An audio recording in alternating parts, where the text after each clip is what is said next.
BJP. സംസ്ഥാന ഭാരവാഹി പട്ടികയിൽ അതൃപ്തി പരസ്യമായി പ്രകടിപ്പിച്ച് കൂടുതൽ പേർ രംഗത്ത്. പുറത്താണെന്ന് സൂചിപ്പിച്ച് യുവരാജ് ഗോകുലും ഉള്ളതുകൊണ്ട് തൃപ്തിപ്പെടണമെന്ന വാക്കുകൾ പോസ്റ്റാക്കി ഉല്ലാസ് ബാബുവുമാണ് ഫേസ്ബുക്കിലൂടെ അതൃപ്തി പരസ്യമാക്കിയത്. സംസ്ഥാന വക്താക്കളാകുമെന്ന് പ്രതീക്ഷിച്ച ഇരുവരും പട്ടികയിൽ നിന്ന് പുറത്തായതോടെയാണ് അതൃപ്തി അറിയിച്ചത്.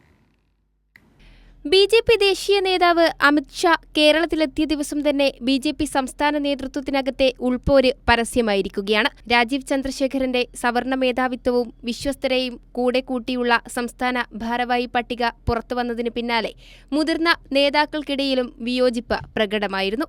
ഇതിന് പിന്നാലെയാണ് പ്രവർത്തകരും പുനഃസംഘടനയിലെ അതൃപ്തി പരസ്യമാക്കി രംഗത്തെത്തിയത്. സംസ്ഥാന കമ്മിറ്റി അംഗമായ ഉല്ലാസ് ബാബുവും ഇന്റലക്ച്വൽ സെൽ കൺവീനറായ യുവരാജ് ഗോകുലുമാണ് ഫേസ്ബുക്കിലൂടെ അതൃപ്തി രേഖപ്പെടുത്തിയത്. പുറത്താണെന്ന് സൂചിപ്പിച്ചായിരുന്നു യുവരാജ് ഗോകുലിന്റെ പോസ്റ്റ്. അമിത് ഷായുടെ പരിപാടിക്ക് പുറത്തുള്ള സെൽഫിയും പങ്കുവച്ചാണ് ഫേസ്ബുക്ക് പോസ്റ്റ്. ഉള്ളതുകൊണ്ട് തൃപ്തിപ്പെടണമെന്ന അമ്മയുടെ വാക്കുകൾ പോസ്റ്റാക്കിയാണ് ഉല്ലാസ് ബാബുവിന്റെ വിയോജിപ്പ് രേഖപ്പെടുത്തിയത്.